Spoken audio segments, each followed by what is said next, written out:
Some moments in Minecraft can get confusing. For example, easily finding diamonds, getting overpowered armor, and fishing. If you consider that as confusing.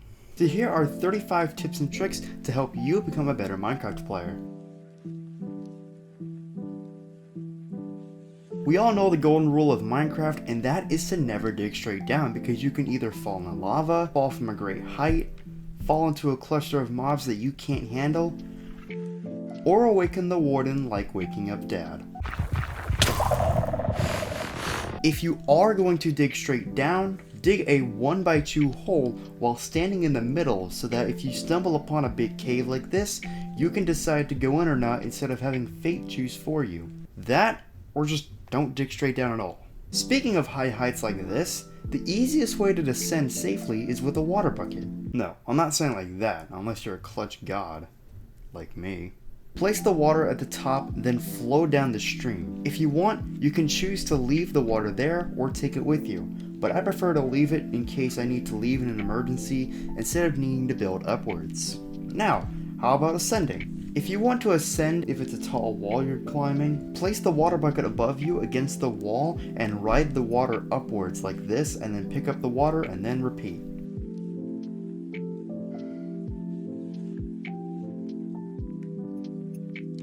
When looking for the stronghold, it's best to bring a few extra Eyes of Ender just in case some break. Eyes of Ender have a 20% chance of breaking when thrown, so it's best not to take the risk, especially if you're an unlucky one. Instead of fishing for, well, fish, if that's what you're doing, jump into the water and kill the fish yourself.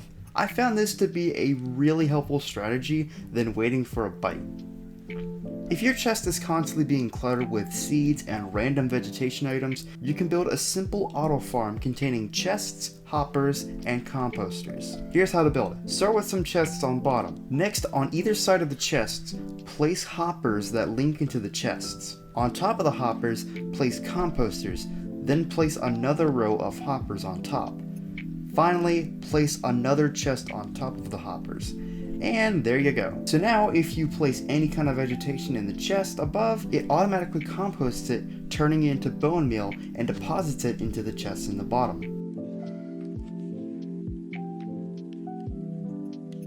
To easily find ore, you'll need to go to the height at which they are commonly found at. Coal is commonly found at heights 95, 139, and 248, which are usually at the windswept hills. Copper is commonly found at height 48. Iron is commonly found at heights 16, 150, and 246. This is another ore that's commonly found on the windswept hills. Gold is commonly found at height -16, 32, and 256. Lapis is commonly found at height 0, and finally, redstone and diamonds are commonly found at heights -59 or -48. And if you want a seed that has a cave with several diamond veins in it, then here is the seed and the coordinates for an unreal amount of diamonds. Here are a few tips for armor. It requires 24 iron, gold, diamonds, or leather to make that specific armor set. Protection is better than any other protection enchantment as it protects you from most damage. Just look at me, I'm just chilling. If you're going into the nether, bring a golden helmet instead of boots, as you get to have a little bit more defense. It's nothing much, but it's worth it. If you've just finished building your high security home and want to add a flooring to it, but are worried you'll have to go back and forth gathering block you want for your flooring. To save you time, turn the blocks you're using into slabs. This will allow you to use fewer resources and finish your flooring faster. The best part is that nothing will look out of the ordinary. This is how many blocks I had to use before they were turned into slabs for this 8x8 flooring compared to how many I could have used with just full blocks. When enchanting with an anvil, there's a little something called prior work penalty. What this does is it adds more levels to your enchanting, which can get pretty annoying. So say for example you have 16 power 1 enchanted books and you want to put them all into your bow for power 5. Once you've added them all together, you'll notice that it's way more expensive than taking a brand new power 5 book and adding it into the bow. This is because it's a constant chain reaction of enchantments being added into each other. If you want to avoid this penalty, find the highest level of that enchantment and add that together. and you'll see that it's much cheaper. If you want info on how to get the most OP gear without costing too many levels, there's a link in the description that will give you the best process. Just make sure you get plenty of iron first. To acquire these OP enchantments, you'll need villagers. Like, a lot of them. And that means either kidnapping them with boats or building your base near a village. Either way will work as long as they won't be harmed by mobs, specifically zombies. I recommend trapping them in a big box like this and making sure the entrance has fence gates instead of doors. To breed villagers, give each villager either 12 carrots, 12 potatoes, or 3 bread, and make sure you have enough beds for how many villagers you want. For starting, I recommend placing down composters to get farmers, as these will give you easy money for your crops. Once you have a big farm and plenty of farmers and emeralds, it's time to bring in the librarians. To get these, you need lecterns, which require 4 of any wooden slab and a bookshelf in this shape. Place it down, and now you've got a librarian. These guys will sell all of the enchantments of any level except Swift Sneak and Soul Speed. If you don't get the book that you want on the first attempt, you can break the lectern and replace the lectern to reroll the stuff they sell. This applies to every villager. Then once you get the enchantment you want, place down another lectern and repeat. This might take some time, but it is worth it. And as I said before, try to go for the highest level enchantment for cheaper enchanting. If you want more awareness of your surroundings in Java Edition, go to Settings, Sound Settings, and turn on the Captions. What these will do is give you a better understanding of what is around you by displaying what sounds are playing and what they are. So the next time you get in those dark caves, you won't get creeped up by a creeper when those footsteps ain't yours. I'm sure we all hate skeletons, especially in the Bedrock Edition, because they never stop shooting. So make a shield. This is your best friend. I'm telling you, make a shield. It's the best defense as these deflect most attacks except magic, falling, TNT explosions, and attacks after the first hit from an enemy with an axe. We all hate creepers. They blow up your creations, give you jump scares, and do a ridiculous amount of damage. And I know you're reading the caption at the top and probably thinking I'm crazy, but hear me out. If you found a place you want to live in and want to level out your base quite a bit, but just takes way too long and is making your shovels scream in pain, wait for nighttime to let some creepers spawn in, and one by one, gather them up and lead them to the terrain you're trying to get rid of, hold up your shield, and ta-da! Not that impressive, but it'll still help you out a bit. However, if you're in hardcore mode, do this at your own risk. When mining obsidian, the same rule of mining straight down applies to mining obsidian. Instead of mining obsidian from straight down, mine it from the side with water flowing into the obsidian you're mining. However, make sure you stay back to prevent yourself from falling in. If you found a vein of diamonds or whatever ore you find during your mining trip, don't just mine what is shown there. Be sure to mine around them, as there could be more hidden within the stone. If you want to quickly get food without having to spend coal, get a sword with fire spec or a bow with flame and go hunting for animals. Or go to your animal pen if you have one. When the animals are killed with either one of these, they will always drop cooked food. If you found yourself an ocean monument and want to explore without much trouble from mining fatigue, bring several buckets of milk with you, depending on how long you're going to stay down there. So whenever mining fatigue is casted on you, pull out your counter card, aka the milk, and lift the curse to resume your mining of the monument. The same rule applies to the bad omen effect. When this is applied to you after killing a pillager leader, you can find a nearby cow, extract some milk, drink it, and now it's gone. Minecraft logic. Whenever you strip mine, pay attention, as you could stumble upon your own death. Whenever you have the elytra equipped, you lose 8 armor, and sometimes you would forget to go in your inventory to re-equip the chestplate, leaving you pretty vulnerable to enemies. To solve this, you would need to sacrifice a hotbar slot. Place your chestplate or elytra in one of your slots. I recommend the 9th slot to make things look nicer. Place your fireworks next to it, and now you can quickly swap to your chestplate and elytra with just a click of a button. Just don't swap in mid-air.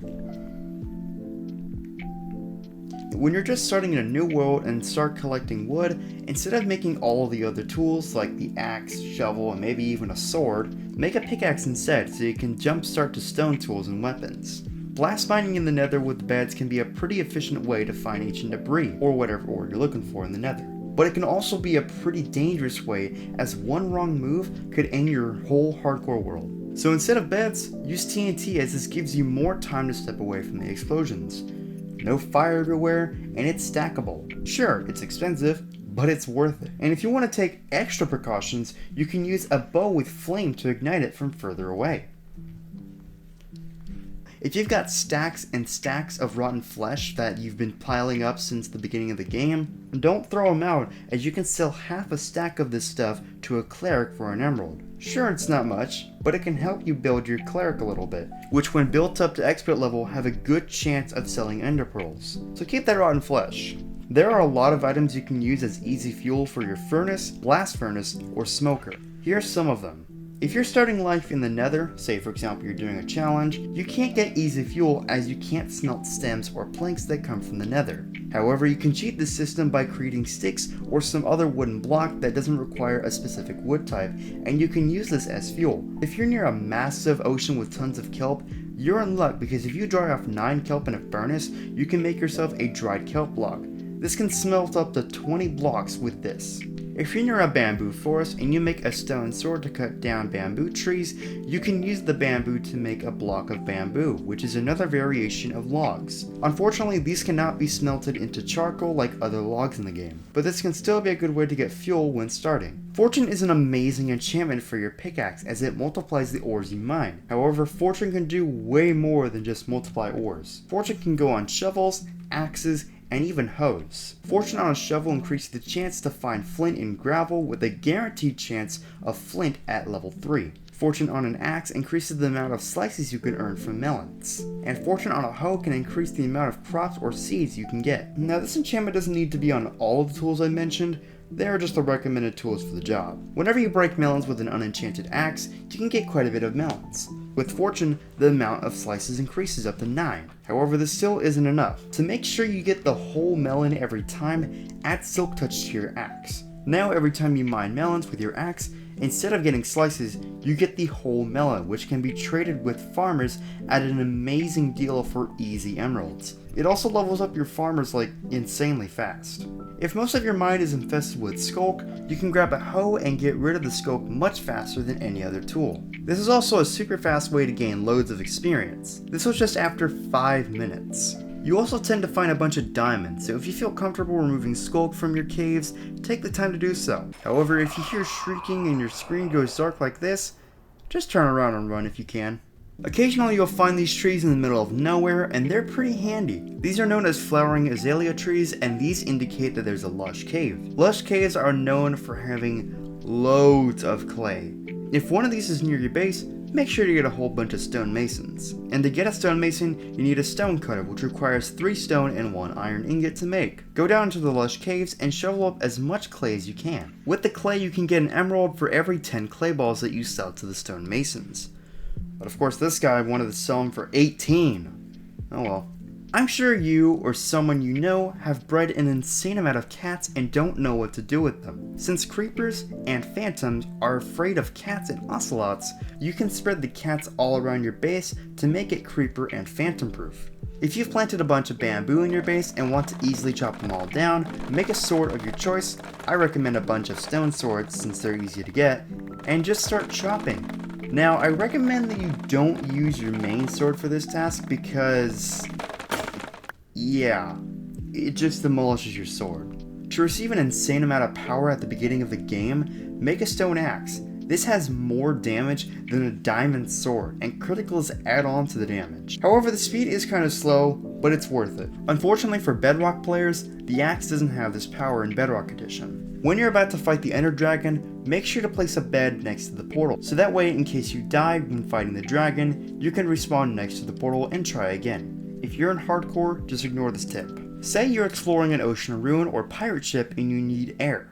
In Bedrock, look for the nearest magma block and stand on it while crouching. But in Java, you can make a door to make an air pocket, or find the nearest magma block. Keep in mind that the door air pocket trick does not work in the Bedrock. If you're like me and always aim to make a massive storage room, you can name the chest with a sign by holding shift or whatever button you use to crouch. Place the sign and you'll notice that the sign is now on the chest. If you don't crouch, you'll just open up the chest. But if you don't feel like making signs, you can just rename the chest. So that way when it's placed down, instead of it saying chest in its interface, it will display what you renamed the chest. The same thing works on shulker boxes. And for the final tip and trick of the video, probably the most useful one yet, do not play Bedrock Edition of Minecraft. And that was 35 tips and tricks for becoming a better Minecraft player. If these tips helped you, make sure to subscribe. If there are any tips that you want to add, put them in the comment section below. Thanks for watching, hopefully these tips were useful, and please stay creative.